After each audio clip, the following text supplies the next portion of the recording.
Hey, thanks for clicking on the video. My name is Ramon, and on this video, I'm going to show you 3 techniques that are easy to learn for a beginner.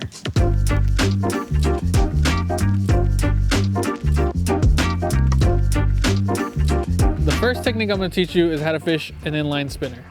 This is an inline spinner. It's got treble hooks on the bottom, a blade at the top. And you can use this to catch a variety of different fish. I've got this on a spinning combo right now. It's a medium fast action spinning combo. You can fish this on ultralight, you can fish this on light combo, anything like that. It's on mono right now. You can fish it on fluoro. You might even be able to get away with it on braid. But I like to fish this with mono because of the stretch. The treble hooks are small, so if you do hook into something a little bit larger like a bass, you're not gonna yank the hooks out of its mouth when you go to set the hook because of the stretch. Fishing this is pretty easy. You just want to cast it out into open water and then just reel it in. It's that easy, and it's a super fun way to cover a ton of water and to find fish. This is usually one of the first lures I throw out to find fish if I'm at a new body of water. Usually I'll start getting hits or bites on it if the fish are there, if the conditions are right, and then I can start throwing other things once I connect to a few fish. So a couple things to note on this lure is if you do get grass on it, make sure you're taking it off. Just like with any other bait or even live bait, you want to take off the grass that you have on there. It's going to affect the action and it's going to affect the presentation. So you want to make sure that when you do pull it out, it's clean. One of the places you don't want to fish this in is actually kind of similar to where we are now, is there's a ton of grass everywhere. You're gonna find yourself getting hung up, you're gonna find yourself coming up with a lot of grass, and it can be frustrating sometimes to fish in those conditions. When you're fishing it, you wanna have your rod tip pointed down a little bit, and you wanna vary your retrieve. You can fish it consistently in a straight retrieve. I picked that up right at the end. Or you can vary your retrieve, go fast, fast, slow, or slow and then speed it up. But essentially you just want to make sure that it has constant movement. Also be aware when you're casting this thing, just like with any other lure, not to get hung up. There's this tree right above me, so I want to be mindful of that. And just send it out. Let it sink a little bit if you want a little deeper, and then you just start retrieving it. So I'll speed it up and just rip it. Sometimes that'll be enough to trigger a bite. Or I'll reel it slow. The whole point is to keep the blade spinning so it's getting flash from the light and it's causing vibrations in the water. So the next lure I want to talk about, or technique, is a crankbait, specifically a Squarebill crankbait. This is a natural colored, this is a Guggen Squad, ghost gill color. Reason being, a lot of the waters that I fish have a lot of bluegill in them. So this obviously looks like a bluegill when it's in the water.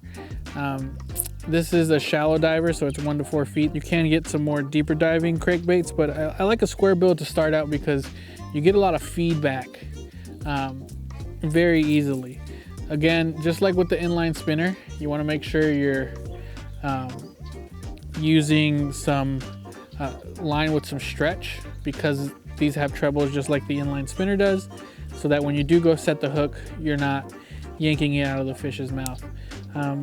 Just like with the inline spinner, you're gonna cast it out and reel it back in. So with crankbaits, you're gonna feel some vibration as you're reeling it in. That's letting you know that you're fishing it correctly. And if it gets snagged up, well, just got a stick. If it does get snagged up, you'll feel that vibration stop. Or if it's when you toss it out, the lure itself will roll over on itself. You'll feel it, and you'll feel the vibration change and stop while you're fishing it. That lets you know that it's not doing what it's supposed to be doing. That vibration, the movement, is supposed to imitate a dying bait fish. That wobble is what is attracting fish. So some crankbaits have beads in them that add more noise. Some crankbaits are silent, but they all have some kind of wobble or action to them. Now, as you saw, I got a bunch of grass on it, and generally you want to cast this out over an area that doesn't have a lot of grass or things you can get snagged up on. More rocky points, sandy areas, things like that.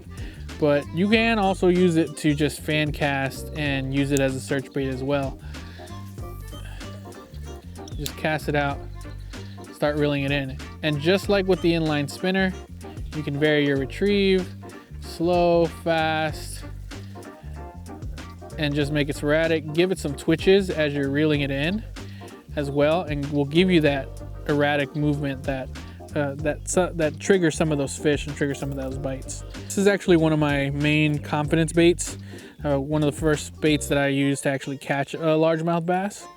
So I usually keep this on me in a couple different colors from a couple different brands.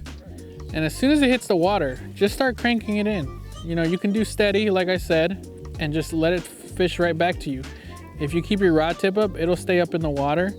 If you lower your rod tip down, it might get down a little lower. Preferably, if you want it to sink to its maximum diving depth, you want to use fluorocarbon, because fluorocarbon sinks, mono floats. So the mono will keep it up a little bit further than it normally would fish if you had fluorocarbon on it. So when you're fishing this lure, you'll know you have something. After casting it a few times, you'll kind of know what the natural resistance is. You'll know you got something when all of a sudden it feels like you're snagged or you're pulling more weight. And when you do feel that pull, one thing I like to do is actually stop reeling. Only if I feel I got a bite. So if I'm reeling in and I feel like I got a bite, I will stop to see if the tension eases up. If it eases up, that means I don't have a bite. And then if I do think I have a bite, I'll set the hook. And instead of setting it like you would with the stout hook, I will lean into that hook set. So as I'm reeling it in, if I feel I have a bite, instead of just setting the hook real hard, I'll just lean into it. Because if you set the hook real hard, even with mono, even with fluoro, something that has some stretch, you can pop these little treble hooks out of a fish's mouth. If you lean into it instead of pulling it hard, you're more likely to get a good hook set with a treble hook. The last technique that I wanted to cover in this video, super easy to fish. It's a Wakcy rig. This is the way I like to fish my Wakcy rigs. I use a weighted jig head. This is a 1/6 ounce Wu tungsten Wakcy jig. And I use Wakcy rings as well to make sure that my bait doesn't get ripped out right away. The lure itself is a BioBait Stinko. It's a 5-inch worm, and it's their essentially the black and blue color. You can use any kind of stick bait that you like, any color you like. I'm using a black and blue because it's overcast and it's the water here is really stained.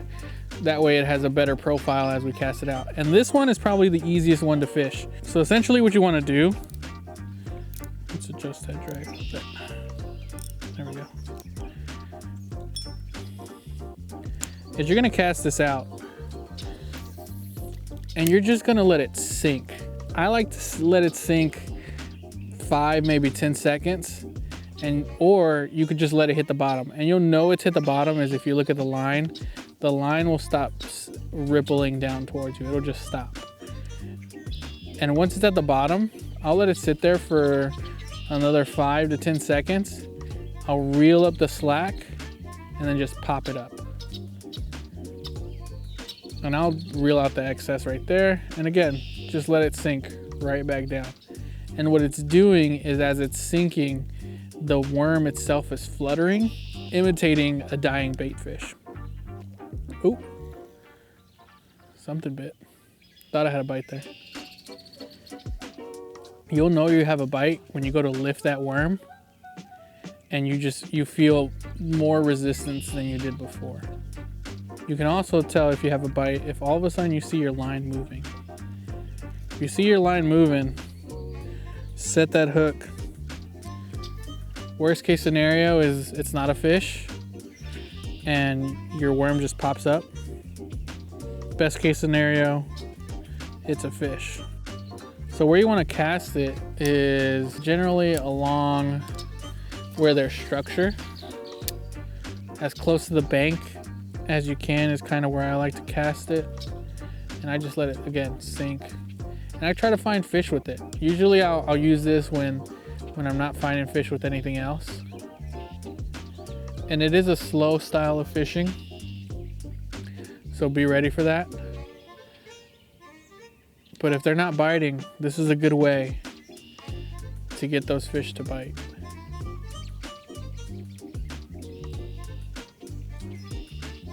Oh, no, I think I had grass. Yeah, I definitely had grass. I like a weighted Wakcy because it sinks just a little bit faster, allows me to fish it a little faster. But also if there's grass or anything like that, I can, ooh, I felt a hit. I can, sorry, I keep seeing my line. If it's weighted and it's grassy, the weight will help push it through that grass level and get down into deeper where those fish could be. Especially if it's colder or if it's warmer, fish are going to be deeper down in the water.